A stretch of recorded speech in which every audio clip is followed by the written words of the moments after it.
This guy really manhandles me. What really happened?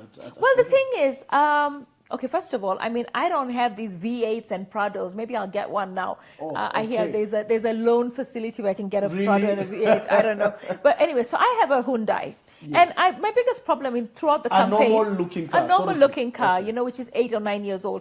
And I can never catch up with these other cars. I mean, they go. Convoys, in fact, when we were with Baba going to Kiambu, I lost you 3 times, you know. So it was a bit difficult. So the thing is, I got to Pangani police station from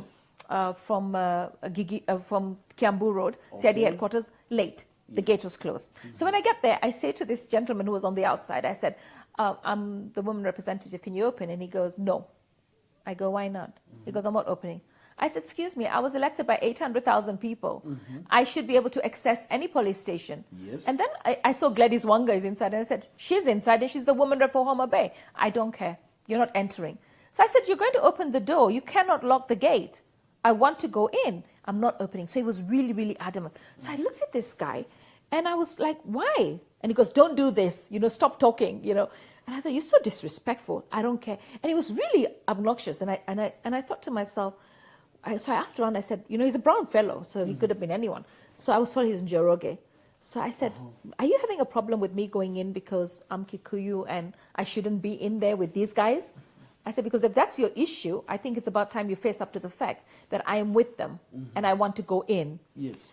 And he completely refused. So Gladys Wanga came and said, that's the woman rep for Nairobi, open for her. Refused. Junette came and said, open for her. He refused. In fact, I have a picture of him and Junette on the inside telling him to open for me. So then Moses Kuria's car comes. So I saw an opportunity. They opened the gate. So I rushed in. I rushed in front of Moses Kuria's car. And as I got in, this guy grabbed me.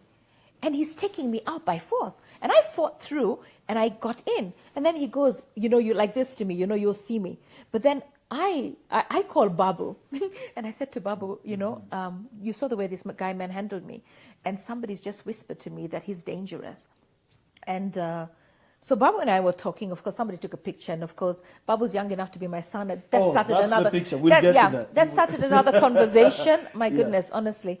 But the thing is, he manhandled me, and I have a scar on my leg, and I've got some pain on my back. I haven't even been to see a doctor yet. But anyway, the thing is, he manhandled me, and I went. The thing that disappointed me the most is I went to the desk, and I thought I'm in a police station. Babu was like, "You're in a police station. Let's file a complaint." So I go to the desk, and there's a woman in the desk, and I said to her, "I want to make a complaint against a police officer that who manhandled me," and she goes, "No." I go, "What do you mean no?" Yeah. Then I go to the men behind the counter. I said, I want to file a complaint. And they were doing nothing. They were just observers of what's going on in the police station. So he said no.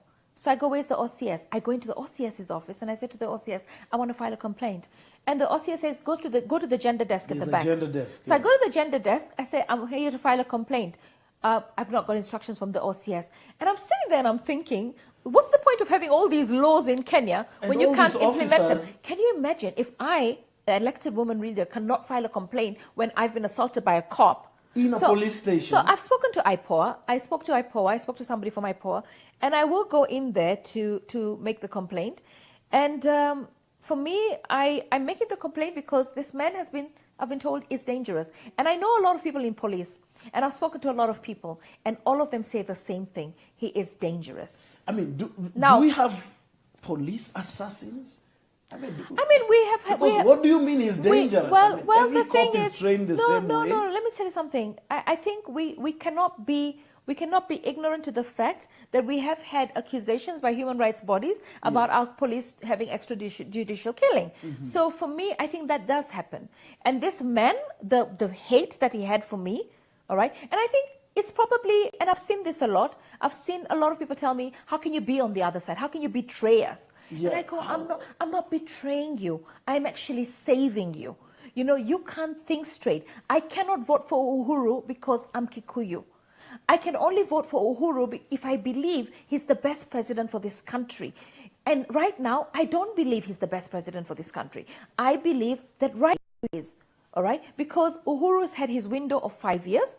The poverty levels are so high, and I'm going to be showing Kenyans the poverty levels. But you know, even the very, very poor Kikuyu will still vote for Uhuru because they've been told so many horrible things about Raila, that Raila will do this to us and do that to us and do the other. And you know what? We have another big problem in Kenya. If we know that our son, who is our tribe, who is a leader in government, has stolen billions and billions of shillings, yes, we don't want him arrested. We don't want him jailed because Niwetu. This Niwetu business has to stop because the money that he stole from the public coffers to serve you. You're not enjoying his billions. But you know what? Somebody said to me one day, Mheshimiwa, even if he's a thief, Niwetu, he's our hero. Now this is how it works. Because the Mheshimiwa steals, he comes and he pays for your funeral. Yes. He comes and he pays for your education. He comes and he pays for your rent when you're stuck. He finds a job for your son. You believe that you owe him. So for me, he does it to a few people, not the majority. But the conversations influence the majority. Let me tell Kenyans, you are supposed to have the best education, the best health, the best housing, water, affordable electricity, infrastructure, jobs opportunities. And all this will come automatically if we have no corruption.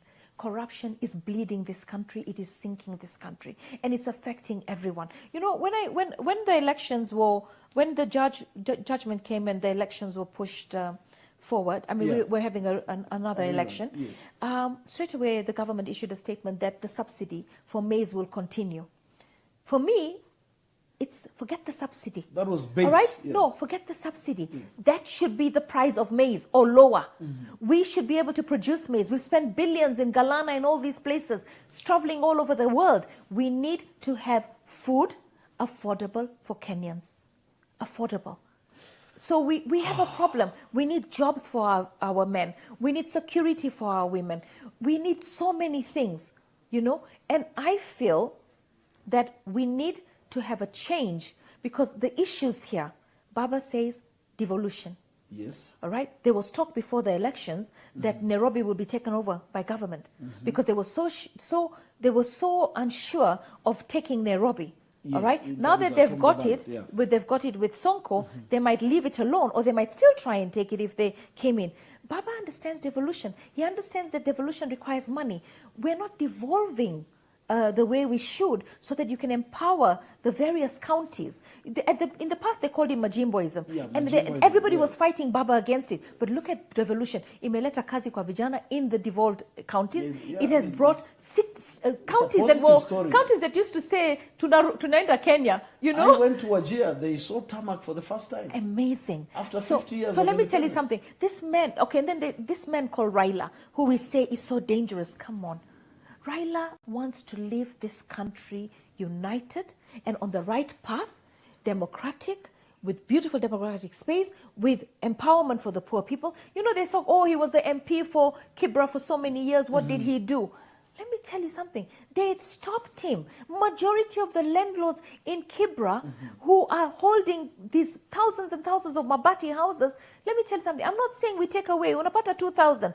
Tukijenga Kibra, we give you a flat made out of mawe where you can get 5,000, okay? Instead of you getting 2,000, like you're giving somebody a house that has dignity. These guys have, first of all, where you have your little Mabati house, you cannot even build anything. So you'll stay with that Mabati house. We need to go up in the air. We have Nairobi in 2050 will have maybe 70 million people. Where are you going to put them if we're going to be in Mabati? And I'll tell you what, we'll stay with Mabati as long as we don't want slum upgrading. When Uhuru was Minister for Finance, right, he did not allocate money for slum upgrading. So it stopped with what Raila had started and done. So we need slum upgrading. I spoke to Sonko yesterday. He said he's going to have a budget for slum upgrading. And I like that. We need to upgrade the slums. And that will be jobs for our people. That will be better, the Bill of Rights. You live in dignity. In a dignified manner. Let me ask you, have you been threatened? No. For your political conviction? I wouldn't say threatened, but I feel, they make me feel like I'm a traitor. or I'm a betrayer of my tribe. And I want to say something.